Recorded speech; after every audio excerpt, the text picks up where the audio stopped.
بسم اللہ الرحمن الرحیم۔ آپ اللہ کے فضل اور اس کی نعمتوں سے اس لیے بے بہرہ یعنی دور ہیں کہ ہم نے محض مخلوقات پر اور دیگر اسباب و ذرائع پر بھروسہ کیا اور اللہ کی ذات پر کامل توکل نہ رکھا۔ بس رزق حلال اور عقل مسنون کے حصول میں مخلوقات ہمارے حجاب یعنی اللہ اور ہمارے درمیان بیریئر ہیں، اور جب تک انسان مخلوقات کی بخشش کا امیدوار ہے اور ان کی جانب تمہاری سائلانہ آمد و رفت ہے اور رسول اللہ صلی اللہ علیہ وآلہ وسلم کے مقرر کردہ ضوابط سے دور ہیں، تو تب تک انسان خالق کے ساتھ مخلوق کو شریک ٹھہرانے والا مشرک ہے۔ چنانچہ اس شرک کے باعث اللہ تعالی ہمیں عذاب میں مبتلا کرتا ہے، اور اس عذاب کی ادنا صورت یہ ہے کہ آپ عقل مسنون و رزق حلال نہیں پا سکتے، کیونکہ رزق حلال تو وہ ہے جو صحیح اور محنت اور جسمانی و دماغی قوتوں کو استعمال میں لا کر حاصل کیا جائے۔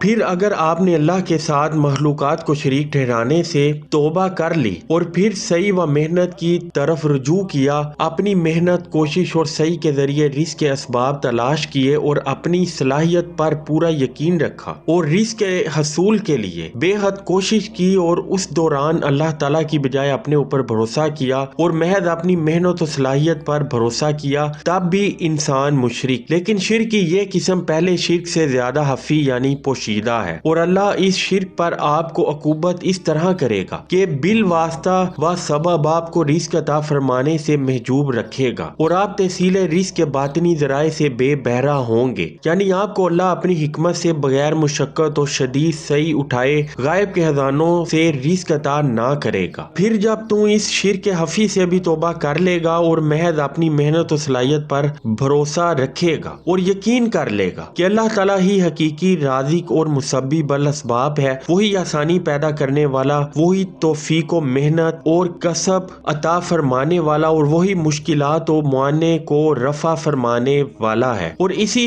طرح جب تم ذرائع و اسباب سے روح گردانی اختیار کر کے رزق و محنت کے منبع و مخزن کی طرف رجوع کرے گا اور خود کو اور اپنی جملہ حاجات و ضروریات کو فقط اسی کے حضور ڈال دے گا، تو پھر وہ اپنے اور تیرے درمیان سے حجاب یعنی رکاوٹوں کو، بیریئرز کو اٹھا لے گا، پردہ ختم ہو جائے گا، تجلیات انوار الہی اور حکمت آپ کے سامنے ہوگی، اندھیرے سے روشنی کا مقام حاصل ہوگا، پردے اٹھا لیے جائیں گے اور راستے کی تمام رکاوٹیں ختم کر دی جائیں گی۔ اللہ تعالیٰ بیگانگی اور بے التفاتی کو رفع فرمائے گا اور اپنی رحمت سے آپ کی ہر حاجت و ضرورت کے وقت آپ کی طلب و توقع سے بھی زائد آپ کو اس انداز سے اور ایسے ذرائع سے رزق عطا فرمائے گا جن کا آپ کو خیال و گمان بھی نہ ہوگا، اور یہ آپ کے لیے اللہ تعالیٰ کی خاص نصرت و حمایت ہے، اور اس طرح وہ آپ کو شرکیات و غیر اللہ کی طرف مائل ہونے سے محفوظ کرتا ہے۔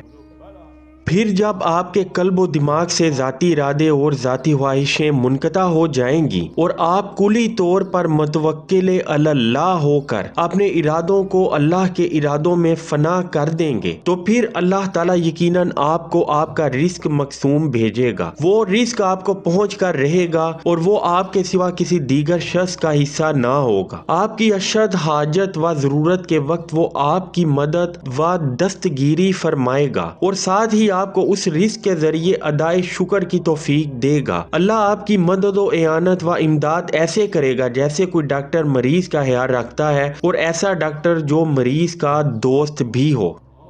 آپ کو یہ عرفان بھی ہوگا کہ ایسے حالات میں مشکل کشائی اور یہ رزق اللہ کی خاص نصرت و اعانت سے ہے، اور اس طرح آپ اس مسبب الاسباب کی اس رحمت خاصہ کو پہچان لیں گے اور اس کا شکر بجا لائیں گے۔ یہ معاملہ مخلوقات سے آپ کے عروج و بعد اور غیر اللہ سے اجتناب کا باعث یعنی مخلوقات پر اکتفا کرنے کا اختتام ہوگا، اور ساتھ ہی آپ کو توحید کا صحیح فہم و ادراک حاصل ہوگا۔ پھر جب اللہ تعالیٰ کی ذات و صفات کے متعلق آپ کا علم اور یقین محکم اور راسخ ہو جائے گا، تو آپ کو قدرتی طور پر شرح صدر ہوگا، اور آپ کا قلب و دماغ انوار معرفت یعنی پہچان حق سے منور، اور آپ کی روح اسرار خداوندی سے سیراب اور توانا ہو جائے گا، اور ان حالات میں کشف و باطن یعنی کسی چیز کے ہونے یا نہ ہونے کا علم اور نور کرامت سے آپ کو ہمیشہ کے لیے نواز دیا جائے گا کہ اللہ کی طرف سے آپ کی حاجت روئی اور مشکل کشائی ہونے والی ہے۔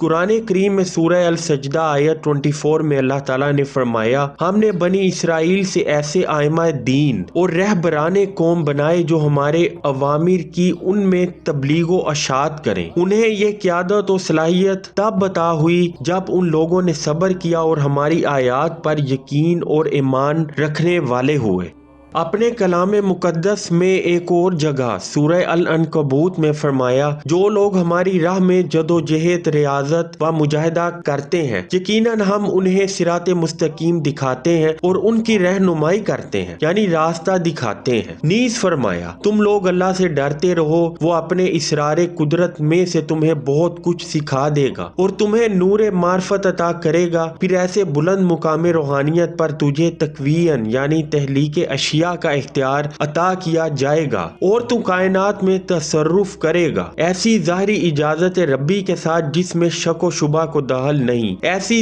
دلیل کے ساتھ جو آفتاب سے زیادہ روشن ہے، ایسے کلام پاک کے ساتھ جس کا رد مخلوقات سے ناممکن ہے، ایسے الہام صدق کے ساتھ جس میں کذب و تلبیس نہیں اور جو نفسیاتی و شیطانی وسوسوں سے بالکل محفوظ و پاک ہے۔ اللہ تعالیٰ نے اپنی بعض کتابوں میں فرمایا، اے فرزند آدم علیہ السلام، میں اللہ ہوں، میرے سوا کوئی معبود نہیں، میں جس چیز کو حکم دیتا ہوں ہو جا وہ یقیناً ہو جاتی ہے، پس تو میری اطاعت اختیار کر، پھر میں تجھے بھی ایسا ہی بنا دوں گا کہ تو جس چیز کو حکم دے گا ہو جا وہ ہو جائے گی اور اذن الہی سے عالم وجود میں آئے گی۔ اور بلا شبہ اللہ تعالیٰ نے اپنے انبیاء و صدیقین، اولیاء اور حواس سے بنی آدم علیہ السلام کو ایسی ہی روحانی قوتوں کا حامل بنایا ہے۔ اے اللہ، ہمیں دنیا اور آخرت کی بھلائی عطا فرما اور آگ کے عذاب سے ہمیں محفوظ رکھنا۔ والحمدللہ رب العالمین۔